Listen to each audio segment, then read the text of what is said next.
Harambee Starlets and Junior Starlets, let me remind you of what you have just accomplished, in case you are not fully sunk in. You have qualified for the FIFA Under-17 Women's World Cup for the second time in history. Congratulations, Junior Starlets. Pongezi. And for our Harambee Starlets, you have qualified to participate in WAFCON. Again, congratulations. You are going to Morocco to wear the colors of Kenya on the biggest stage in world football. There is no greater honor for any sportsman or woman than representing your motherland before the world. Congratulations. The people of Kenya, I must say, are incredibly proud of you. Congratulations. Equally, I want to congratulate the Harambee Starlets who also are here with us, as I have said, for qualifying for the 2026 Women Africa Cup of Nations, which takes place again in Morocco from the 25th of July to 16th August 2026. The country is truly proud of your achievements, and we shall be cheering you on as you represent us at the continental level. As you head to Morocco to represent our nation, you carry the hopes and the pride of every Kenyan. And we wish you every success on this journey. I want to tell you why this morning matters not only to me, but also to every Kenyan and every Kenyan watching. Extraordinary achievements are rarely born from extraordinary circumstances. They are born from ordinary people who simply refuse to surrender when the odds are against them. Let us go back to Sunday. At Nyayo Stadium, because it tells us everything about who Junior Starlets are. At halftime, the Junior Starlets were 1 goal down to South Africa. The stadium was tense. The nation was anxious. Coach Cheche, I am sure, noted that. In those first few minutes, the atmosphere was intimidating for everyone. Many teams in that position would have retreated, but you didn't. In the 71st minute, Gaudensia Maloba, a round of applause for her, a young girl from Lindi, here in Kibra, scored the equalizer that changed the direction of the match. From that moment, you did not merely recover, you took control. Won 3-1 on the day and completed a 5-1 aggregate victory and booked your place at FIFA World Cup. Some of you come from informal settlements. And we all understand the indignity of living in informal settlements. There is no running water, there is no toilet, proper toilet. Sometimes you have to pay to use the toilet. There are no proper roads, there is no proper connection to electricity, and all the other things. And that level of indignity dehumanizes people. And when I hear you say that you want us to get you out of the slums to proper and decent living conditions, it goes beyond what you're saying. You are saying something very, very profound. Not just you, no Kenyan should live in those kind of conditions. And it is the reason why we have done whatever we could to roll out the most comprehensive housing program in Kenya. So, Beverly and your team, it is not you that we want, and those who live in the slums, that we want to get you out of the slums. We want to get rid of the slums, because no Kenyan deserves to live in squalor. So, vile umeniuliza, ndivyo tutafanya.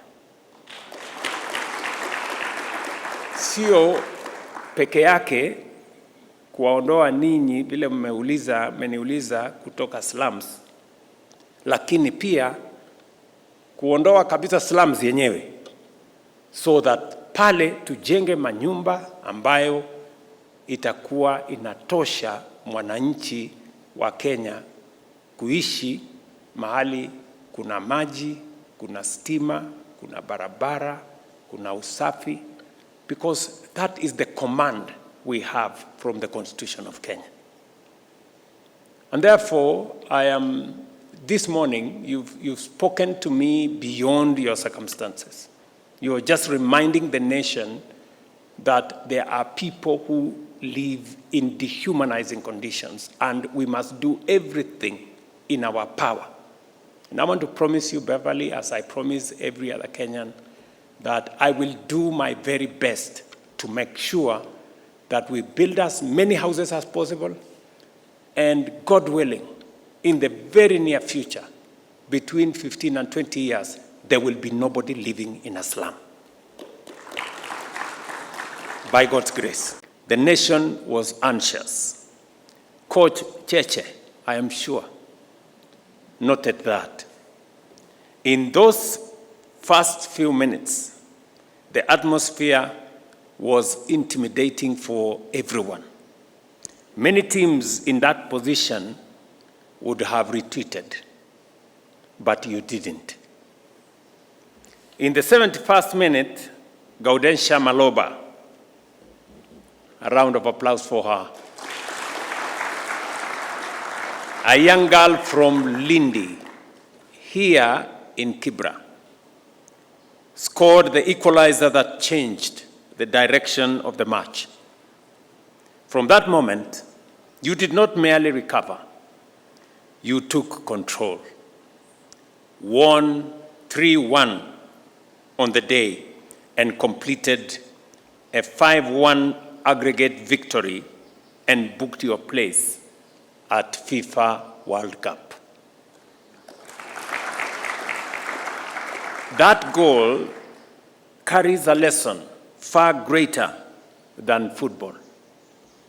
It reminds us that when young people are given an opportunity and trusted to perform, they often rise beyond every expectation.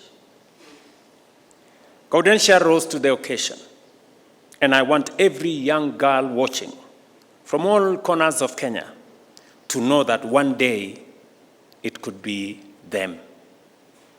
There is another story that deserves to be told. Elizabeth Opio, you are only 16 years old and a grade 9 student at Onding Junior Secondary School in Gem, down in Siaya. Every day, you balance your education with football and athletics, competing in both the 200 and the 400 meters. Look at that. There is school on one side, there is football on another side, and there is athletics somewhere. Your journey reminds us that excellence has no age, and that discipline in classroom and discipline on playing field reinforces each other. Elizabeth and Gaudentia are not exceptions. They represent every one of you seated here today, and you are a living proof that Kenya's future is full of promise.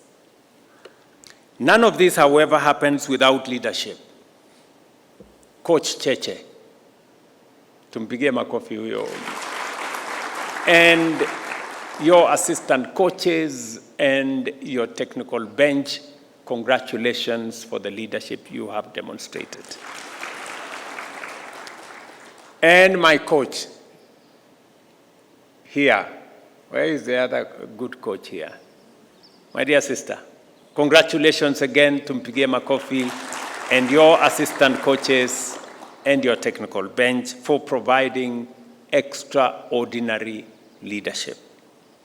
Today, the nation salutes you. You have achieved something no Kenyan football coach, man and woman, has ever achieved. You have guided a national team to FIFA World Cup twice.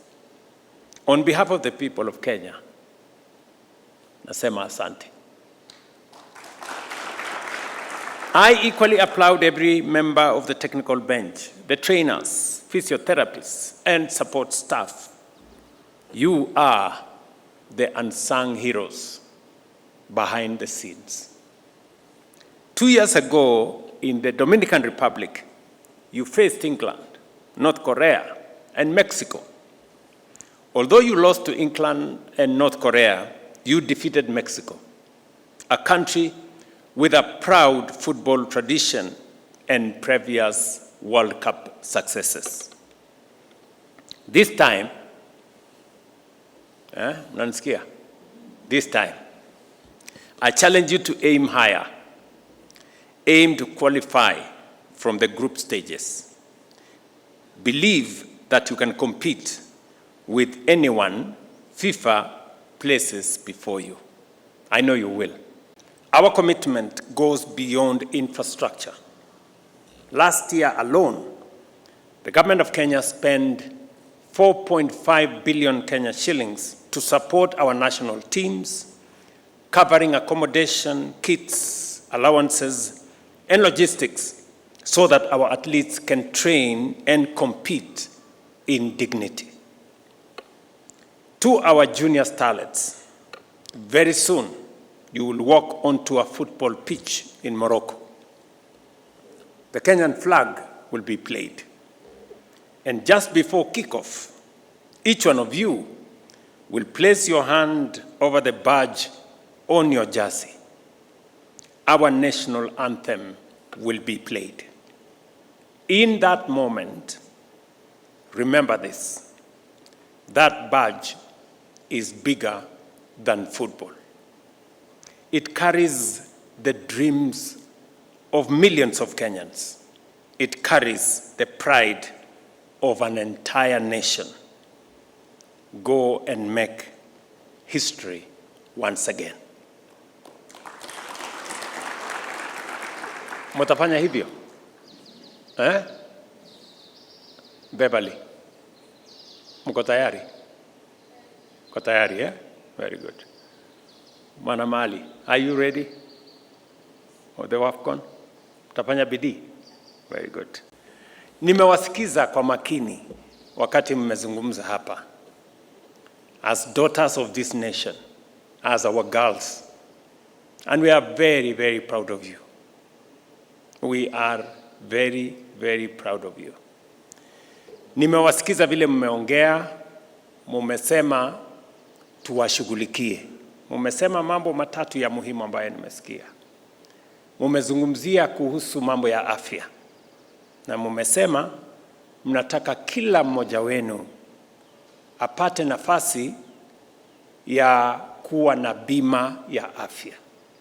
Na nakubaliana na nyinyi 100%. Katiba ya Kenya inasema katika sehemu ya 43, afya sio starehe ya wale wanaweza. afya ni haki ya kila Mkenya. Na kwa sababu hivyo ndio tuko na program ya kuhakikisha kwamba hata wale ambao hawana uwezo mkubwa wa kifedha pia na wao afya yao, matibabu yao inasimamiwa na serikali ya Kenya. Therefore, I want to assure you as you step forward that you will have a cover that will cover everything, including the surgery that you have talked about. We will make sure. And not just for you, also make sure that every parent and every Kenyan has an opportunity for them and their medical cover through our universal health coverage to be covered. And that is the reason why today we have 31.7 million Kenyans registered in SHA. I want to encourage the people of our great nation to listen to Beverly so that we can all move together. Na mumesema ya kwamba mkicheza kama nyinyi na mimi nitafanya nini? Nitacheza kama mimi. Sasa, tugawane hivyo. Nyinyi mkicheza kama nyinyi, I promise you, mimi nitacheza kama mimi. So, twende namna hiyo. Like many of you, I have been following the ongoing FIFA World Cup with very great interest, by the way. One story has particularly inspired me. Cape Verde, a nation of barely 600,000 people, stood shoulder to shoulder with some of football's biggest names, including Spain, Uruguay, and Argentina. They reminded the world that courage can neutralize reputation and belief can overcome pedigree. I want you girls to carry this lesson with you.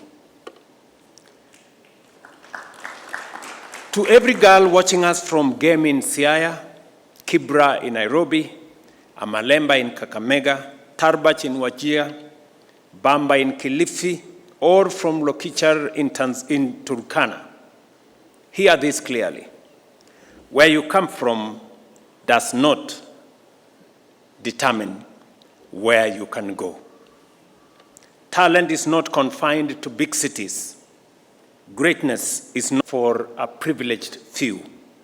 It can emerge from every village, every school, every county.